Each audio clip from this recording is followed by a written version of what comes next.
Okay, you know that feeling, right? You're sitting in some mandatory professional development, maybe for work, maybe school. Uh-huh. Trying to stay awake sometimes. Totally. And you're Yeah. taking notes, trying to keep up, and bam, this new slang work gets rolled out. Okay. But it's not like, here's an interesting idea. Mm. No, it's presented like it's absolute fact.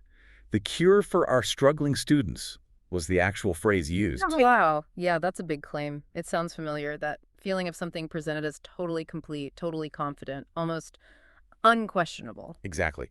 And our source author, thinking back on a session just like that, described this immediate sense of hollowness, like something wasn't quite right with the model being shown. Hollowness. Interesting word. Yeah, and discontinuities. It felt like a cure being prescribed that doesn't even see the patient. And then this big realization hit them, What was that? that this framework, for all its polish, just sails right past a huge group of learners, maybe 40% of students, the source estimates, people whose brains process language differently. Ah, okay. So it's like getting a map that just ignores almost half the landscape. Precisely. And just so we're clear for everyone listening, the source talks about two main ways brains handle language. You've got the ALP, analytic language processor. Right, the step-by-step learner. Building things up piece by piece, like bricks in a wall. Phonics first, then words, then sentences. And then there's the GLP, Gestalt Language Processor. This is the type of learner our source says this model basically erases. Okay, how do they learn? They process whole parts. They get the big picture first, the pattern, the melody of language, the overall meaning, often tied to context and gesture. Then they break it down. Gotcha. So big chunks first, details later. And the source's discomfort was because this popular model seemed to assume everyone learns the ALP way. Exactly. It just renders the GLPs invisible. Which is a pretty huge oversight if that 40% figure is anywhere close to accurate. Right. So that's our mission for this deep dive. We're going to unpack this specific model, Dr. Kim's interactive dynamic literacy model. We'll look at why it got so much traction, why it was presented with, quote, the confidence of gospel. And, crucially, we'll figure out who gets left behind when your main map says half the terrain just isn't there. We'll trace its roots, point out the omissions, and importantly, look at alternative ways that do seem to serve all students. Sounds like a vital conversation. Let's get into it. So, starting with the source itself, Kim 2020, what actually is this paper? Well, what's really key, and maybe surprising, is that it's not reporting new findings from a new study. The abstract is explicit. I propose an integrative theoretical framework. Propose. Okay, so it's a theoretical idea. Exactly. It states clearly there's no fresh data set, no sample to interrogate. It's built, as the source puts it, from a mosaic of existing studies. And importantly, a lot of those are the author's own earlier work. Ah, okay. So not new experiments, but weaving together older threads. And our source picked up on how those older threads get used. Yeah, there's a really concrete example given. Kim 2020 mentions, almost in passing, that children with language impairment tend to underperform in writing. It's presented as pretty uncontroversial. Okay, seems reasonable on the surface. But if you trace that finding back, it comes from a specific 2015 study by Kim and colleagues. That study looked only at first graders, used very specific measures, excluded certain kids. It was narrow. Right, context matters. Hugely. But by the time that finding shows up in the 2020 framework, that context is gone. It's just presented as a general truth, becoming what our source calls a load-bearing wall for the whole theory. Wow.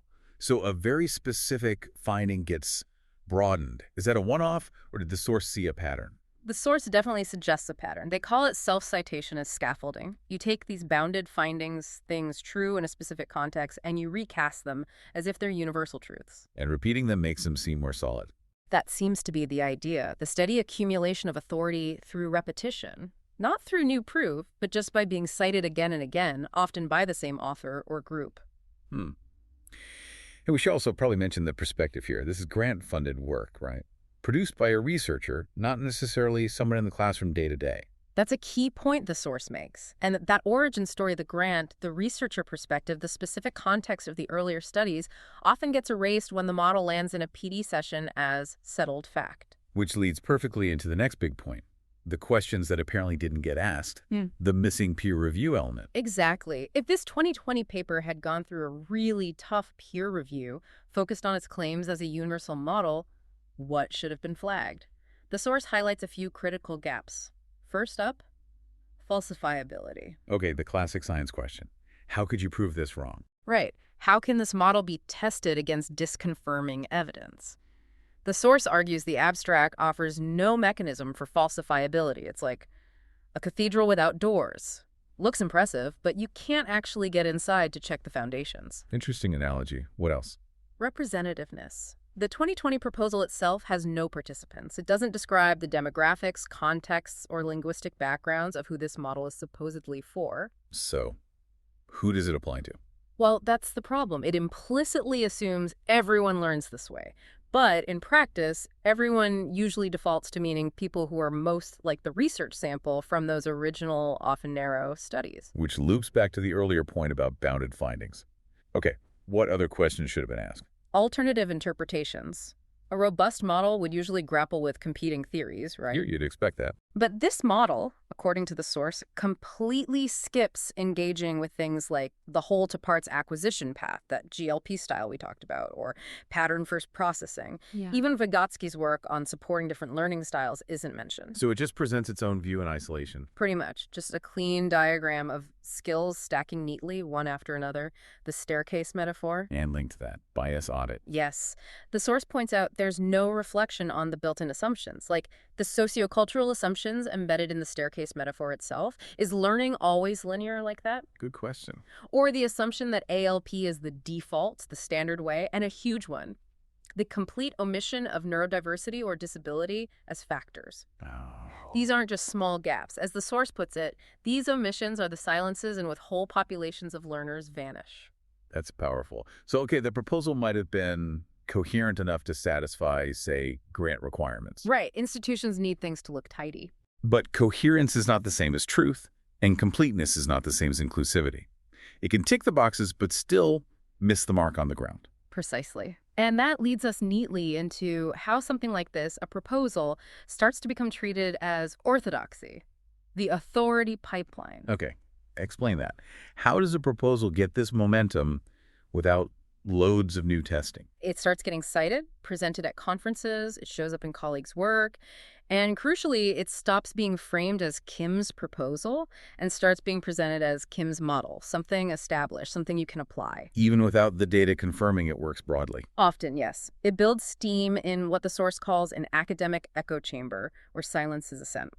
If no one strongly challenges it within those circles, its authority just hardens. Like concrete setting. Kind of, and the source gives that example. By the time this work hit a big LAUSD professional development in 2025, it wasn't one way to think about literacy. It was presented as the model. As if 5 years had magically generated a mountain of empirical validation. Exactly. Yeah. When really it was more like a chain of citations and presentations reinforcing the initial proposal. And this pipeline flows out of academia too, right? Into policy, into those PD sessions. Definitely. And the source makes a sharp point here. Policy and PD uptake don't require evidence, they require authority. Once something looks authoritative, it can get adopted. And teachers in those sessions. They're often structurally discouraged from questioning. The source author literally describes being told to know my place after putting a critical question in the Zoom chat during a PD. They said the sessions felt like monologues, not dialogues. Yikes. That shuts down any real discussion or adaptation for the It classroom. really does. Think about the example given of the executive function slide in that PD. Oh yeah, what about that? It was this grand heading, looked important. But in Kim's actual paper, executive function gets only a sparse mention, and the PD offered no actionable connection for teachers, nothing concrete to use. So a big label, but no substance behind it in this context. Pretty much. Meanwhile, you have entire communities like ADHD individuals, that's people with both autism and ADHD, who have deep lived knowledge about executive function challenges and strategies, but that knowledge is invisible in these top-down models. So what's the end result for the teachers leaving that PD? They walk away with maybe a beautiful European temple graphic, this neat-looking staircase diagram, Yeah. but nothing they can actually use for the 40% of students whose minds don't fit the frame. They have a theory, but not practical tools for everyone in their class. And this disconnect between the neat theory and the messy reality Brings us to where the model does function effectively, according to the source. Not always in the classroom, but somewhere else. Yes, the suggestion is that its true function might be more visible in the marketplace. How so?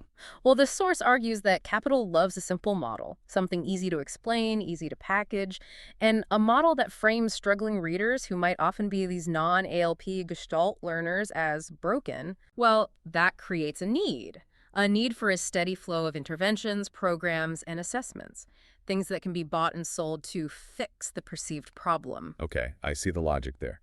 So the argument is that the model itself, by not fully representing all learners, inadvertently supports a market for remedial products. That's the critique. That the 40% of learners whose minds don't follow the stair-step become structurally invisibilized. Because really acknowledging their different learning style, their different needs, might mean dismantling the staircase altogether, questioning the whole sequential, step-by-step assumption. And that could threaten the profit streams built around fixing kids who fail on that staircase. That's a challenging thought. Does the source connect this to anything broader? Yeah, it draws a parallel to how autistic minds are sometimes portrayed in media. You get the hyperlexic detective reading everything, or the savant accountant processing endless numbers. Right, characters who excel in very linear, analytical ways, ALP-friendly ways. Exactly. An acceptable autism that fits the dominant mold. But that pattern first, meaning first processing, the GLP way of experiencing the world, where language is holistic and contextual, that's often just ignored or maybe shown as a quirky deficit. Making one kind of neurotype visible and understandable, while another remains hidden or misunderstood. Precisely. And here's the kicker, the bitterest irony, as the source calls it. What's that? We've actually known how to teach both ALPs and GLPs together in the same room for more than a century. Really? How? Vygotsky.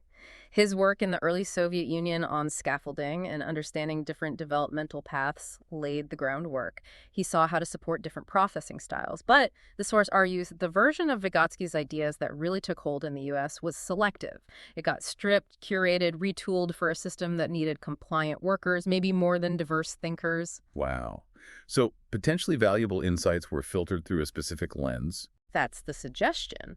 And so this model, Kim's model, ends up acting less like a bridge connecting different ways of learning and more like a gate. A gate. Preserving what? Preserving the dominant frame, the staircase.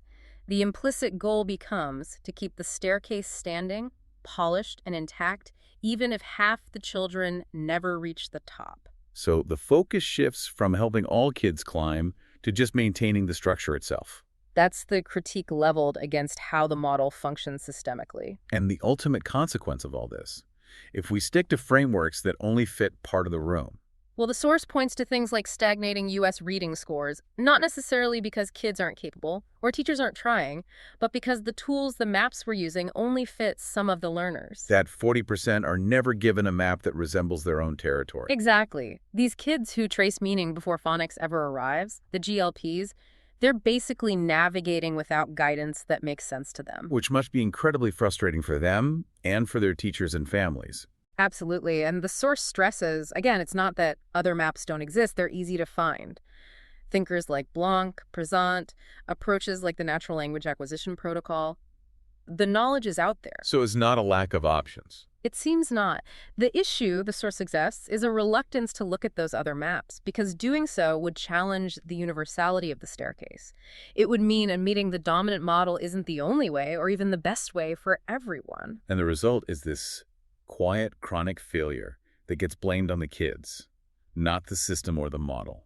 That's the sobering conclusion drawn in the material. Okay, so reflecting on this whole deep dive, we've seen how a model, presented with a lot of authority, can gain traction widely, maybe without the toughest questions being asked early on. Yeah, questions like, where's the broad proof? Who isn't this model describing? Right. And crucially, how do we need to change our models, our approaches, to make sure we're actually serving all the learners in front of us, not just the ones who fit the neatest diagram? But it's not all critique and problems. There is that hopeful counter-narrative, right? Definitely. The idea that there's another way to see literacy, not as a staircase, but as, what was the phrase? Living ecology. Yeah, one that begins whole. Pattern, image, cadence, meaning, before any grain of skill is separated out, it sounds much more organic. It really does. An alternative map that doesn't force you onto steps, but invites you to move through the terrain you already inhabit. Recognizes where you are. A fundamentally different starting point. So the final thought we want to leave you, the listener, with. When you encounter new information, especially about learning, about what works, think about the maps you're being handed. Are they showing the whole territory?